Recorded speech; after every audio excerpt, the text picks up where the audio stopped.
And we're back with ckscast number 12. And I'm still doing this for some reason. Actually, it's for me. So, I look at the analytics, a lot of people drop off. By now, someone already stopped watching. I don't care. You do what you got to do. That's fine. This week, actually, has been a very special week for me because I announced my very first solo show, Daddy's Gone Wild. This is going to be the first time I do this. This is a preview show. It's going to be a 1 hour show. It's going to be just me hosting, doing the comedy. We're going to be at the Hotel Rivingtons on the, I'm going to be at the Hotel Rivingtons on the 12th of February. It's a Monday. It's at the bottom of the Prime Tower. Tickets are free, so, you can just come along, watch. It's a preview show. That means it's the first time I'm doing this on my own. It could go horribly wrong. It could be an awkward 1 hour of your time. It's not going to be. It's going to be fantastic, but I'm terrified. So it's out there now. That's what I'm going to be doing. And I'm going to be talking a bit about that today. So we're actually is what's also called the Hotel Rivingtons. So hopefully we're going to start doing a few more in-your-face comedy shows there. I love the venue. It's got this like stylish, kind of like 1930s mixed with modern feel to it. Great bar. The guys who work there are super cool. So yeah, this could be a thing happening. Yeah, but what I thought I'd talk about today is just a little bit, this is navel gazing, looking into my own belly button. But to talk about my comedy journey, my lived experience as a comedian. I started doing comedy, the very first set I did was in August 2018. Because, I've been through a terrible breakup earlier that year. And then I went to one of the American standup shows in Zurich. That's run by Amit Bilge. And I got talking to him after the show, just, we're having a laugh. And then he somehow, I tell him my name. He's like, dude, Harry Fuchs, like, you need to do comedy with that name. This is definitely a comedy name. And then he told me he's doing this open mic. And so I signed up. And by August, I worked hard on some material. I tested it because I knew that I had no stage persona whatsoever. Like, I lean more to being introverted.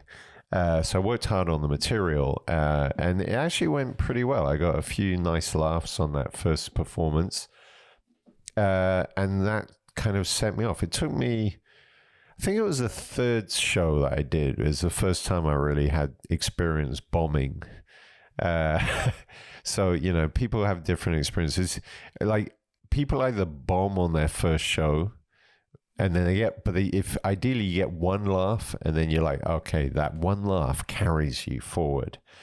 Other people I've seen, this was my pattern, is you do 2 or 3 shows, you're like, oh my God, I am a natural comedy genius. And then along comes the third show, and that's where you discover that you know nothing, and you bomb hard, and the audience just stares at you. I remember this one show, actually, this came a bit like, I'm just randomly rambling now. It was on this bar called Acid, on Langstrasse, and it was mostly a Swiss crowd. My material at that point was very dark and pretty offensive and mostly about sex. And the nature of the bar would make the audiences uncomfortable because the audience was too close to the stage. They didn't feel safe. The ceiling was too high. There's this big window behind you, people walking past. It wasn't really a good comedy venue. So it wasn't me, it was the place and the audience. So, no, it was me because, I didn't have the material or the skill to know how to turn the situation around. So it was 7 minutes of just bombing. And then at the end of it, I was like, all right, well, you didn't like my material, but that's okay because I didn't really like you either.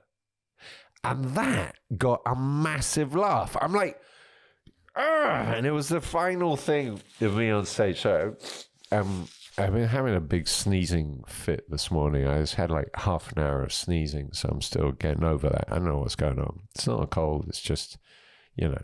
Anyway, so So comedy for me began in August 2018. Fast forward to this last week of near the end of January 2024. 6 years later, I'm finally doing my first solo show for 1 hour. And it's how you do it. It's how you progress. You start off doing like maybe these 5-minute sets, and then you start building up. You maybe open for some other acts. You do 10 minutes here, 10 minutes there, whatever you're doing. It gets longer and longer. Last year I did a couple of long shows. Like one was 35 minutes, the other 40 minutes. One of those went well. The other one went okay. The first show, let's say I probably traumatized the crowd a little bit. It was a little bit too dark. And I remember there was this lady at the front. This is down in Lausanne at Comedy Club 13. And as I got up on stage, because I was the headliner, she was like, yeah, all the headliners here. She was so excited. I think she's from Holland. I don't know what that's got to do with anything. But like a Dutch person showing genuine excitement, that's got to be worth something. By the end of my set, I just listened to the end, and she just had fully dissociated. She was just like she wasn't looking at me. She was just like spaced out into the void. And it wasn't even that she was bored and asleep. It was really something I said or something about the darkness of my performance just meant that she went into some traumatic childhood experience. And so, I felt bad about that too.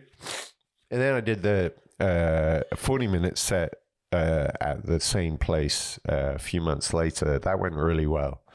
And so, I feel like I have the material now. Actually, I've probably got about 2 hours of material that I developed over these last 6 years. And now the work that I'm doing before the show is I got to thread this into a narrative. And the theme is basically about me being a single dad for the last 8 years and my kids living with me all the time. And I feel that makes me a bit of an outlier, a bit special. Like in this culture, in this society, they don't know what to do with me. Like there's not supposed to be single dads actually sticking around for their kids. Dads are supposed to be assholes that just bugger off and ignore their families. Turns out this guy stuck there, did a job, raised his kids, did comedy, did a full-time job, did a bunch of stuff. I have more energy than most people at the age of 28. Because I was talking to this guy outside. We did a fantastic comedy brew. We had a great crowd last week. There was one, I won't name, but it was one of the comedians. He's 32, and he comes up to chat. I'm like, hey, how you doing?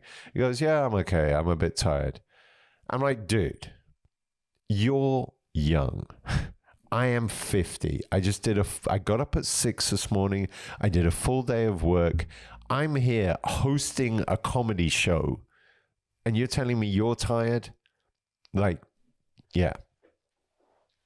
It's all about time management, people, and managing your diet. If you keep stuffing giant chunks of beef and pork in your gut, that will make you tired. And by the time you reach my age, and beer is another one. Beer will mess you up. And, when you're in your 20s, you're like, I can drink beer and eat bratwurst every day. A lifetime of that will leave you just exhausted and your body fairly ruined. You can fix it again if you sort yourself out. But diet management is number one. Number two is time management.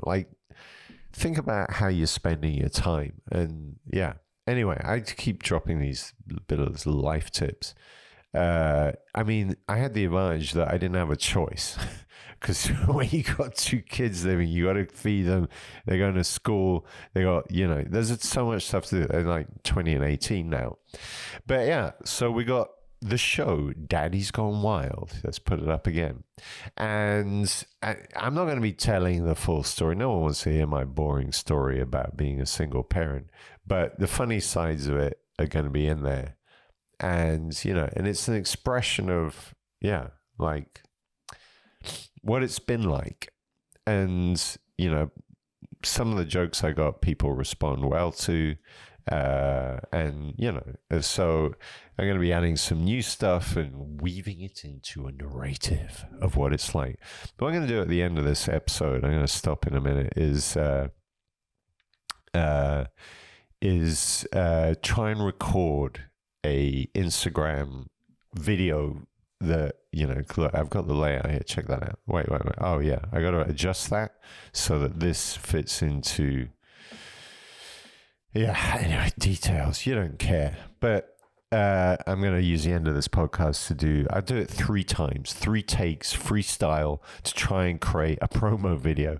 I hate this stuff. I suck at it. Like, there's some people, they got their eyes like, oh, yeah, hi, how are you? Yeah, look at this. Where I get the wide eyes. I feel like we're connecting right now. And they're really good at that. I don't. When you point a camera at me, I'm like, ugh, like, leave me alone. Get it out of my face. I don't want your... But anyway. Sorry. I had yeah. Let me just... This is going to be disgusting for everybody. I like it. Yeah. Sneezing fit earlier. Anyway. I guess the other thing, just to fill some time, like, people sometimes ask, oh, how long have you been doing comedy? I say, like, yeah, like about 6 years. I got massive sneeze coming on now. I shouldn't have done that. Hold on. Let's just press. Look, if you press there and there, you can stop a sneeze. I'm only doing this because I know at this point, there's less than 1/3 still listening to this. Anyway, yeah, 2018 I started with, but before that, I actually was thinking about I had kind of a comedy performance when I was a student, back when I was studying physics in the final year. Because I volunteered for this thing where we went around some schools. There were about 4 or 5 of us, all from my course, going around schools to tell kids that were still doing their final year why university was a good idea. And the other guys there, they came up with nice talks that were rational and reasonable. But me, I was like, getting into the mind of a kid. They don't want to hear like actual facts and useful information. What they want to hear is that university is a laugh. It's like, you don't want to go for a job. You want to go to university to have a good time. And so what I would do is one of the jokes I had was I would draw this graph on the blackboard, and I put a theta on the y-axis, which is the Greek symbol for angle. And then on the x-axis, I put a big T for temperature, which is usually a big T is temperature in physics. Now I draw this curve, and I go, can anyone tell me what this curve is? There'd be silence. I say, well, what it means is that the angle of the dangle is inversely proportional to the heat of the meat. Okay, yeah. And that would usually get some giggles and blah, blah, blah. And I felt like, you know, these kids were like, oh, okay, there's some funny, crazy people at university. This could be a bit of a laugh. And we did it at 3 schools. The first 2 schools, like this talk, it wasn't just that joke. There was 2 or 3 more. But the first 2 schools, like, went pretty well, and the kids liked it. The 3rd school we did it at, this woman who was the teacher, she must have been close to retirement. She had grey hair. She looked a little bit like she modeled herself after Margaret Thatcher, and you could feel she ran that class like it's the military. And I'm doing my stuff, and I had one joke before that one, and I did that joke, like, and it's silence. Like, these kids are just like, we only behave ourselves in Miss whatever her name was class. But then I did the angle of the dangle joke, and this one kid went, and this one went, and I just stared at him. And I was like, oh my God. And it was, and the back was the professor that brought us to the back of the room. He's just got his face in his hands. And that moment, it was a hard bomb, but I loved it. I loved how I was just being this chaos agent in this class. Like, I don't know, causing some anarchy in this terribly disciplined classroom. And probably she was a good teacher and got great grades. But it's not all about saying yes, people. It's not all about just doing what your teacher tells you to achieve some high grade for what? So you can go through life saying, oh, I'm very good at saying yes to everything. You have to learn to say no. And the way to do that is to cause some chaos, some darkness, some jokes. Yeah. I don't know what I was doing there. Just getting into it. I was getting the feeling of how much I loved how awkward that situation was. And so I mean, it's one of the things, like at my age, like I love awkwardness. There's something about awkwardness, or let's say I'm kind of allergic to nice, like people who are like, living my best life, wie geht's? That's women around Zurich when they meet, and they always have this, like, they do this like sing song, wie geht's? Oh, wie schön, oh, so schön, oh, and it's like, oh no. It's just because it's fake. It's not real. You're whether you know it or not, you're just projecting the persona of, I want everyone to like me desperately. And I'm happy with people not liking me. And especially when you have a conversation with someone, awkward moments and awkward silence is beautiful. That's where people reveal who they really are. And, you know, it's one of the things you discover as a parent is once you have kids, you discover who you are yourself, because you have many weeks and months of no sleep and whatever it is, you're exhausted, and you discover the darker side of yourself, of who you are when you're put under that pressure for years. And, you know, and it can be a bit of a shock. And if you're not, you can get consumed by it. Some people, they become alcoholics, violent towards their kids. I think that's probably most of suicide. But anyway, let's not say that. And, you thought you were a nice person. You had this self-belief that, oh, I'm such a great person. I'm out here trying to save the world or whatever shit you're doing. But then once you have kids, you discover the other side of you, which is, and it's partly like if something threatens your kids, threaten my kids, I will find you and I will end you. See, that's how it comes out. And once you have that, you know, and it's shocking to discover, or at least it was for me, to discover that I had that side to my nature. So, which is why the point of awkwardness is like when you have a conversation and things get awkward, I don't go to like rush over it now. I used to do that, but I'd like, okay, let's sit in this awkwardness right now. Let's see what this is. Let's see who you are, who I am. Let's be honest and authentic for once instead of putting on this fakeness. Yeah, anyway. All right, now it's time. This podcast is running on a bit too much already. I'm just rambling all over the place. Let's try and record a promo for Daddy's Gone Wild. So first, I just got to quickly adjust something here. Okay, so we got it in this style. I'm going to cut this and see if I can make an Instagram video out of that. Okay, how do we begin? Let's try one that is it's a little bit of evil. I watched this video once that said inflict pain. It wasn't a video, it was a talk about marketing. Inflict pain once. So how do we do it? Did your daddy leave? Come and see Daddy's Gone Wild and find out where he went. It's a comedy show about being a father, about having children, about being a man, about being a daddy. I know what that's. All right, let's try again. Hey guys, come and see my show, Daddy's Gone Wild. It's happening on the 12th of February on Monday at the Hotel Rivingtons in the bottom of the Prime Tower. I'm terrified. It's the first time I'm doing a solo show. Please come. I can't. Okay, that's desperate. What else could we try? Are you a dad? Do you dream about being a dad? Do you wonder where you could get your own dad? No, that's... There's Teddy Hall always has... He's got this great opener.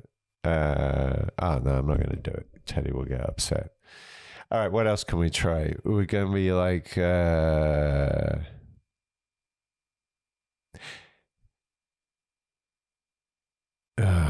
I don't know what to do now.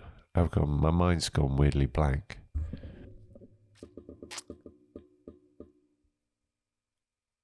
Okay, let's just try this. Okay, here we go. Have you ever wondered, who's your daddy? It could be me. Come and see Daddy's Gone Wild on the 12th of February at the Hotel Rivington in the Prime Tower. We're going to be finding everybody's daddy, and if not, I'll be your daddy. Okay, I don't know. This is a weird thing. I'm weirdly uncomfortable with the fact that I'm doing a 1 hour show. I'm actually pooping myself. But I don't know. We'll take one of those and see what happens. And yeah, that's the end of this podcast. My brain has just shut down. Till next time.